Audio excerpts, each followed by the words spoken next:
ایک علمی مسئلہ ہے، میں اس لیے اس بھرے جلسے میں وہ بیان کر رہا ہوں کہ میں یہ چاہتا ہوں کہ اب آپ کی اپنی زبانیں بھی کھلیں، آپ لوگوں سے بات کریں، آپ علماء دین سے پوچھیں یہ چیزیں حقیقت ہیں یا نہیں، اگر ہیں تو اب تک کیوں چھپا کر رکھی گئیں، کیوں ملوکیت کا اسلام ہی کا پرچار آج تک ہوتا رہا ہے۔ حضرت عمر فاروق کا ایک اجتہاد تھا، جو ملک مسلمانوں نے بزور شمشیر فتح کیے اس کی زمینیں کسی کی انفرادی ملکیت نہیں، مسلمانوں کی اجتماعی ملکیت، یہ مسلمانوں کے لیے وقف، مسلمان نہ صرف اس وقت کے مسلمان، آنے والے مسلمانوں کے لیے بھی وقف، ان کی بہبود، مجموعی بہبود کے لیے خرچ ہوگا۔ اس پر جو لوگ کام کریں گے وہ خراج دیں گے، چاہے مسلمان ہو چاہے غیر مسلم ہو۔ خراجی زمین قیامت تک خراجی رہے گی، چاہے بعد میں کہیں ہماری بدقسمتی سے، شامت اعمال سے کوئی غیر مسلم حکمران آ جائے، پھر اگر آزادی حاصل کی جائے، سٹیٹس نہیں بدلے گا زمینوں کا، ونس خراجی آلویز خراجی۔ یہ ذرا سمجھ لیجیے علمی بات کیا ہے۔ قرآن حکیم میں ایک حکم ہے انفال کا، مال غنیمت کا، یہ سورہ انفال میں ہے، 10ویں پارے کی پہلی آیت ہے، اور دوسرا حکم ہے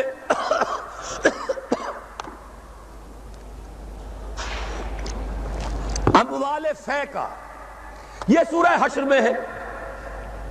اموال غنیمت کا قانون یہ ہے کہ 5واں حصہ 1/5 بیت المال کا، 4/5 مجاہدین میں تقسیم ہو جائے گا۔ سوار ہے گھوڑا اور اونٹ بھی اس نے اپنا رکھا ہوا ہے تو اس کو دوہرا حصہ ملے گا، پیدل ہے اکیلا۔ اموال فے کیا ہے؟ کل کے کل بیت المال کے، کسی کا کوئی حصہ نہیں۔ عام خیال یہ تھا کہ یہ زمینیں جو فتح ہو رہی ہیں، عراق فتح ہو گیا، شام فتح ہو گیا، ایران فتح ہو گیا، مصر فتح ہو گیا، تصور تو کیجئے، the fertile crescent of the Middle East, سارا کا سارا فتح۔ چند سالوں کے اندر اندر چند ہزار صحابہ تھے جنہوں نے ان سارے علاقوں کو فتح کر لیا۔ اب انہوں نے مطالبہ کیا کہ جناب یہ مال غنیمت ہے، ہم نے جنگ کر کے فتح کیا، لہذا یہ زمینیں تقسیم کر دیجئے، 5واں حصہ رکھ لیجئے بیت المال کا۔ حضرت عمر نے فرمایا اگر میں نے یہ زمینیں اور یہ رقبے تمہیں تقسیم کر دیے تو بعد کے آنے والے مسلمانوں کو کیا ملے گا؟ واقعہ یہ ہے کہ تاریخ انسانی کا بدترین جاگیردارانہ نظام قائم ہو جاتا اگر حضرت عمر یہ فیصلہ نہ کرتے۔ وہ عمر فاروق کان رائہ موافقا بالکتاب والسنہ، کتاب اور وحی کے مطابق ان کی رائے، بلکہ میں کہتا ہوں وہی ان کی رائے کے مطابق نازل ہوئی۔ وہ عمر بن الخطاب جن کے بارے میں حضور نے فرمایا کہ لو کان بعدی نبی لکان عمر، میرے بعد کوئی نبی ہوتا تو عمر ہوتے، یہ ان کا اجتہاد ہے، اور یہ اجتہاد کسی مولوی کا نہیں، امیر المومنین کا ہے۔ جبکہ پوری ملت اسلامی ایک حکومت، ایک نظام، مذہب اور سیاست میں کوئی تفرقہ نہیں، وہی خطیب ہے مسجد نبوی کا اور وہی امیر ہے وہ حکومت کا، سربراہ ہے حکومت کا، اس کا اجماع اور خلافت راشدہ کا یہ اجماع، یہ تو گویا کہ ہمیشہ کے لیے اٹل قانون ہے۔ اس کے اوپر اس اجتہاد پر عمل کیجئے۔ زرعی زمین کی 2 قسمیں ہماری شریعت میں ہیں۔ جو مسلمان لڑے بھڑے بغیر ایمان لے آئے ان کی زمینیں ان کی ملکیت ہیں، جیسے مدینہ کے مسلمان، وہ تو لڑے نہیں، انہوں نے تو خود حضور کو لے کر اور ان کو دعوت دے کر وہ مدینہ تشریف لے کر آئے ہیں، لہذا ان کی زمینیں ان کی ملکیت نہیں، ان سے عشر لیا گیا، یہ عشری زمینیں کہلاتی ہیں۔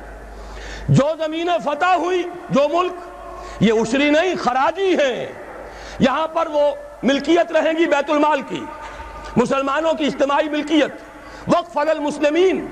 البتہ جو کام کرے مسلمان ہو، کاشتکار، مجوسی ہو، عیسائی ہو، وہ خراج دیں گے براہ راست بیت المال کو۔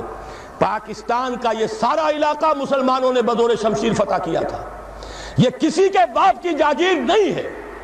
وہ جاگیر چاہے کبھی رنجیت سنگھ نے دی ہو، چاہے وہ انگریزوں نے دی ہو، چاہے اس سے پہلے کہ وہ سلاطین مغلیہ نے دی ہو، جن میں سے سوائے ایک اورنگزیب عالمگیر کے باقی سب کا جو رویہ تھا وہ سب کو معلوم ہے کہ کیا تھا۔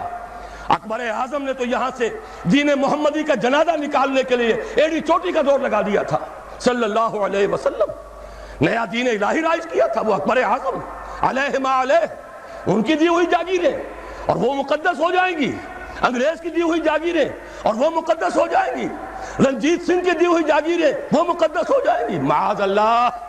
یہ تمام زمینیں بیت المال کی ہیں، وقف للمسلمین، ان سے خراج جائے گا براہ راست بیت المال میں، آدھی یا اس سے بھی زائد یا اس سے کم جو پوری پیداوار کا جائے گا وہاں، اتنا ریونیو جمع ہوگا، اتنا ریونیو جمع ہوگا کہ بہت سے لعنتی ٹیکسوں سے نجات مل جائے گی، جن میں سب سے بڑا لعنتی ٹیکس جو ہے انکم ٹیکس ہے۔ عام کاروباری آدمی یا تو ہمہ وقت کلرک رکھے، اکاؤنٹنٹ رکھے، اور پھر اسے بازار سے بھی نہیں ملتی رسید، وہ سامان لے کر آتا ہے رسید نہیں دیتے، اب وہ جاتا ہے انکم ٹیکس افسر کے سامنے بھیگی بلی بنا کھڑا ہوا ہے، جھوٹ بولے، جھوٹ حلفیہ بیان دے، رشوت دے، اکاؤنٹنٹس کو دے، انکم ٹیکس آفیسر کو دے، چھوٹ جائے گا، جان بچ جائے گی، اور اگر جھوٹ نہیں بولے گا اپنی بساط الٹ دے۔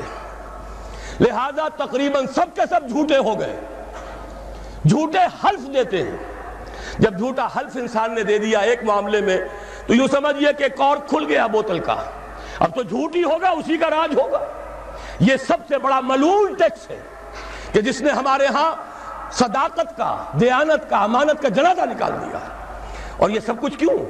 اس لیے کہ جو اصل آمدنی کا ذریعہ ہے وہ تو ہم نے جاگیرداروں کو دے رکھا ہے، ان کے محل سج رہے ہیں، ان کے بڑے بڑے بنگلے ہیں، ان کے عیش ہیں۔ ہاری کو دیکھو، یہاں کے کاشتکار کو دیکھو۔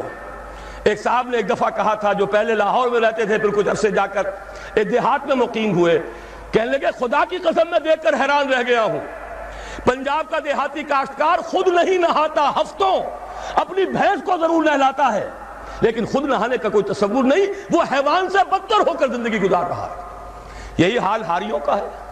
یہی آپ جا کر دیکھیے، وہ بیچارے بھیڑیں بکریاں پالنے والے بلوچستان کا عام بلوچ، اور عیش کن کے ہیں سرداروں کے، عیش کن کے ہیں جاگیرداروں کے، زمینداروں کے۔ یہ سارا نظام ختم کر کے اور اس اجتہاد کی اصول پر یہ ساری زمینیں خراجی ہیں۔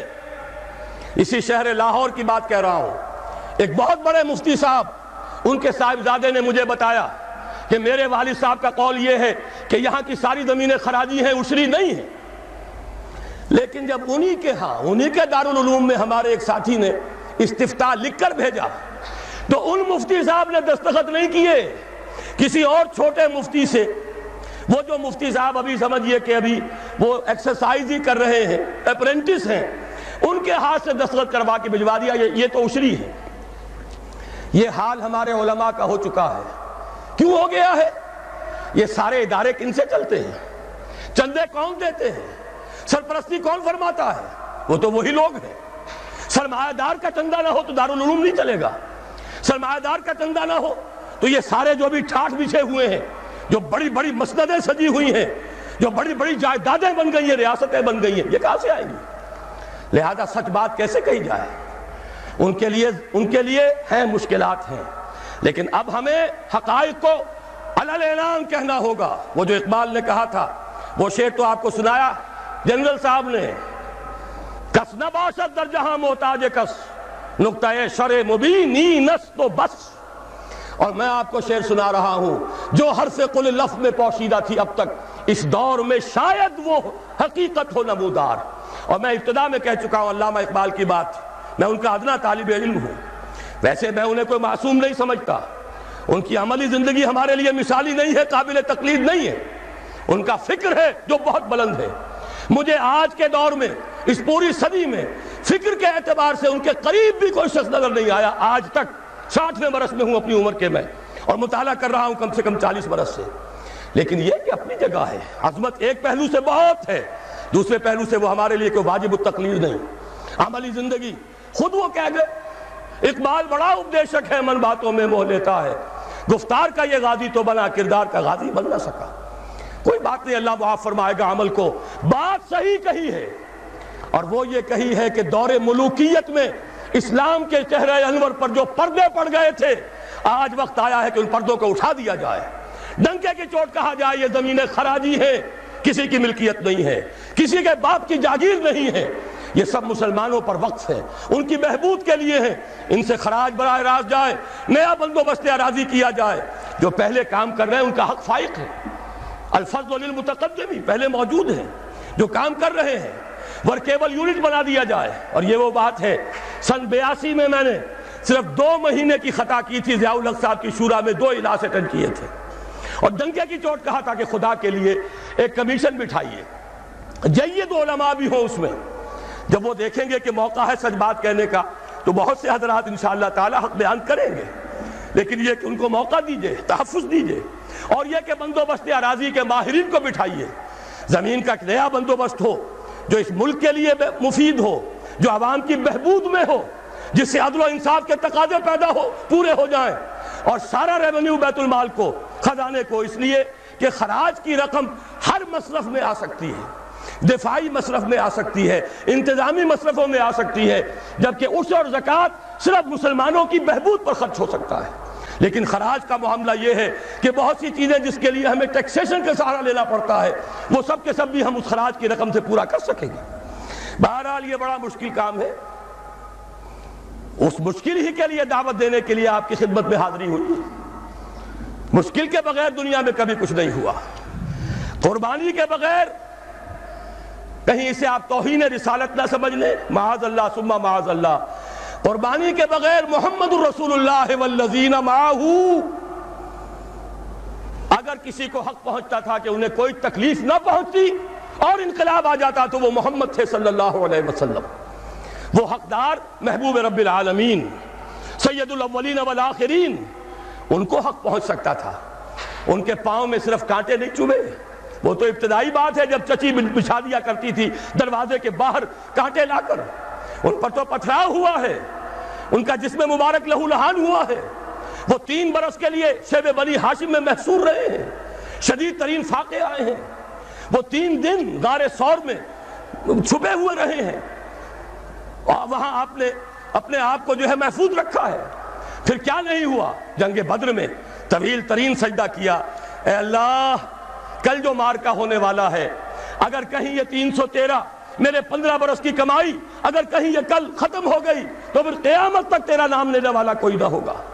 حضرت ابوبکر تھے جو جھونپڑی کے باہر پہرا دے رہے تھے ننگی تلوار کے ساتھ، انہوں نے عرض کیا حسبک حسبک، حضور بس کیجئے بس کیجئے۔ پھر کیا غزوہ احد میں دندان مبارک شہید نہیں ہوئے؟ کیا 70 صحابہ شہید نہیں ہوئے؟ جن میں ایک حمزہ بھی ہے رضی اللہ تعالیٰ عنہ، اسد اللہ و اسد رسول ہی تو ہے ہی، سگے چچا بھی ہیں، خالہ زاد بھائی بھی ہیں، دودھ شریک بھائی بھی ہیں، ساتھ کے کھیلے ہوئے ہم جونی بھی ہیں۔ ان کی لاش آئی ہے، ناک کٹی ہوئی، کان کٹے ہوئے، پیٹ چاک کر کے کلیجہ چبا ہوا۔ اس کے بغیر انقلاب نہیں آیا تھا، اس کے بغیر نظام نہیں بدلتا۔